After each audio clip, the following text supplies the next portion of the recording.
एक मिनट है साहब, कौन बहुत खराब है। पोजीशन संभाल लो इलेक्शन तक। बजट में पकड़े है, उसके बाद भी बनाने के लिए मालूम नंबर आप बोलो निवेदन साहेब हिंदी में 2 शब्द बोल दो।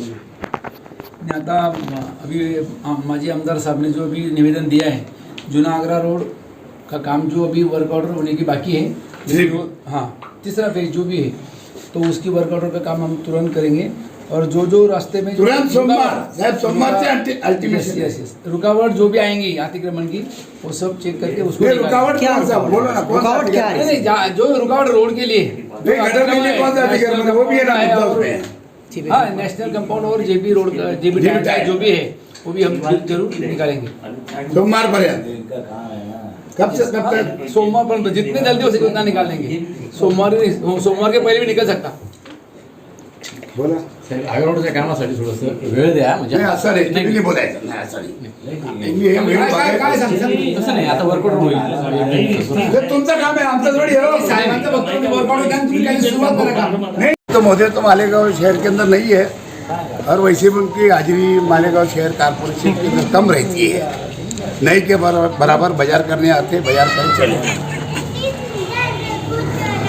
अतिरिक्त आयुक्तों से हमारी मुलाकात हुई और डिप्टी इंजीनियर बांधकाम नगर रचना और हमारा जो विषय था, जब तायरा शेख महापुर थे आखिरी बजट इन्होंने उसके अंदर बजट के अंदर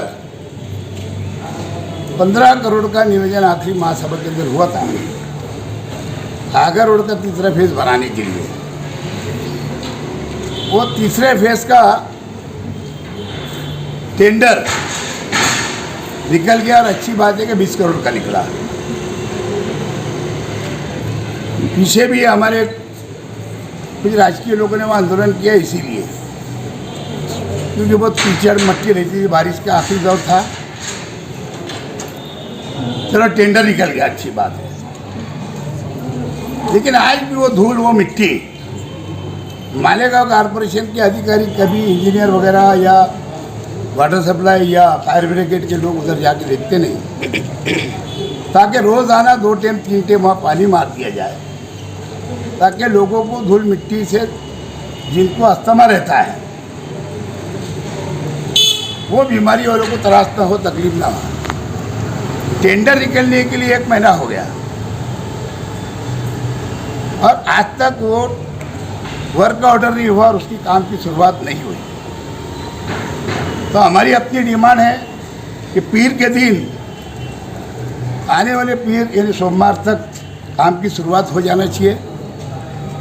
अगर नहीं हुई तो बुध के दिन से हमारा धरना आंदोलन राष्ट्रवादी कांग्रेस पार्टी के बैनर के नीचे हम गेट के ऊपर हमारा धरना आंदोलन हमारे सभी माजी नगर से और कार्यकर्ता यहाँ पे करेंगे।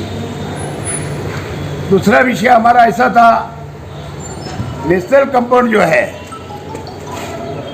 वो 6 फीट आगे रोड पे और जीबी टाइल्स 4 महीने होते आ गए हैं, खाली मौज माफी चल रहा है, आज तक उसको तोड़ा नहीं गया, जबकि वो इलीगल है। वही नेशनल कंपाउंड के अगर पतरे के शॉपिंग वाले अगर देखेंगे वो अपनी जगह कानून से है, लेकिन आगे की भीन तो जो आगे की दीवार है वो इलीगल है। वो तोड़ के वो गटर का काम पूरा होना चाहिए, ताकि वो पानी जो गटर का पानी जो सीधे चला जाएगा उसकी वजह से जाफर नगर कैनल और अंसार पत्रे के पास से जो पानी जाता है पवारवाड़ी के साइड में, बारिश के दिनों के अंदर आप लोग जानते हो कि हर बारिश के अंदर पवारवाड़ी के नागरिकों को बहुत तकलीफ होती है।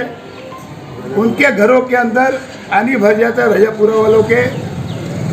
अगर ये दोनों गटर सीधे चालू हो गई, क्योंकि बन चुकी है, लेकिन सिर्फ एक इंसान हटर्मी कर रहा है और कारपोरेशन को मौज माफ करने की जरूरत नहीं, लीगल है, निशान लगा हुआ है पहले से, और उसके किसी काम को सिवाय कंपाउंड के अंदर की जो बिल्डिंग है उसके परमिशन के अलावा कंपाउंड का और इलीगल गालों का पत्रे का कोई परमिशन नहीं है।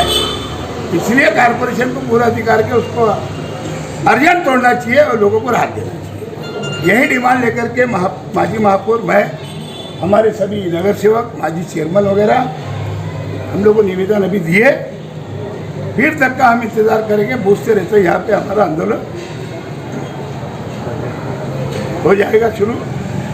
बजट रिलीज होने को अब 1 महीना हो गया। एक तो 4 महीने बाद, 6 महीने के बाद रिलीज हुआ, लेकिन कुछ लोगों को हेड तोड़ के अधीन राउंड बोल के टेंडर निकाला जा रहा है। हमारा मकसद है जो हेड के काम है, जो शहर भर के अंदर जो मेन रास्ते हैं, मेन नाले हैं, वो फौरी तौर पे टेंडर होना चाहिए। भले ही अधीन राउंड करो, लेकिन फौरी तौर पे उसके टेंडर वगैरह होके और लगेज काम शुरू होना चाहिए, और काम सब क्वालिटी के होना चाहिए, आगर रोड का हो या कोई भी नाले का हो। ये निवेदन देने हम आए थे और आज हम कारपोरेशन के अधिकारियों को आगाह करके जा रहे हैं। कारपोरेशन के लोगों ने देखा कि हमने घरपट्टी के ताल्लुक से मोर्चा लाए थे, 5-7 हज़ार खाली महिला थी उसमें, जेंट्स अलग थे। एक हमारा राशन कार्ड का डिमांड था, जो पिछले दिनों हमारा मोर्चा हुआ 12 तारीख को, वहाँ कम से कम मालेगांव शहर की 15 से 17 हज़ार माँ बहनें गरीब जो केसरी कार्ड वाली है, और उसके अंदर 7-8 हज़ार जेंट्स, 25 से 30 हज़ार का मोर्चा निकला। सरकार जागी। हमारे अपोजिशन लीडर, कल 10 बजे का टाइम था, महाराष्ट्र असेंबली के अजीत दादा पवार, आसिफ भाई और मैं, वहाँ पे हम लोगों ने निवेदन दिया। उन्होंने खुद से बोला कि आप लोगों का हमने मोर्चा देखा, काफ़ी तादाद में, हज़ारों की तादाद में माँ बहनें थी, और 20 साल से इसके अंदर अनाज का घोल चल रहा है। अब वो कलेक्टर साहब को देखना चाहिए कि डीएसओ, प्रांत अधिकारी, तहसीलदार और एफडीओ अधिकारी, भले अब ये 6 महीने में नए एफडीओ अधिकारी को, लेकिन 20 साल से जो घोल है पूरे महाराष्ट्र के अंदर, ग्रामीण में या शहरी भाग में, केसरी कार्ड वालों को अनाज मिलता है, गवर्नमेंट अपने पास से देती है, कोई अधिकारी अपने जेब से नहीं देता है। तो हमारी वो डिमांड के ताल्लुक से आज भी हमारे असलम अंसारी, शकील बेग कलेक्टर ऑफिस जा रहे, उधर से आसिफ भाई आ रहे, वो एक मीटिंग और है। कल ऑनलाइन मीटिंग हुई, बाकायदा नासिक के कलेक्टर ने लिया था, उसके अंदर कुछ डिमांड उन्होंने मान ली, 25,000 लोग की, लेकिन नहीं, 1.5 लाख लोगों का मसला है। इसलिए हमारी अपनी डिमांड है कि 70,000 80,000 लोग यहाँ पे दारिद्र्य रेशा की शक्ल में केसरी कार्ड वाले हैं, जिनकी इनकम कुल 60,000, 58,000, 60,000 है, उनको फौरी तौर पे अनाज मिलना चाहिए। और नहीं तो या हमने वहाँ बड़ा मोर्चा निकाले, उससे डबल निकलेगा। और यही कारपोरेशन में अगर ये जो हम डिमांड लेकर अगर वो पूरी नहीं हुई, तो यकीनन बूथ से हमारा धरना आंदोलन और फिर बड़ा मोर्चा कारपोरेशन में आएगा।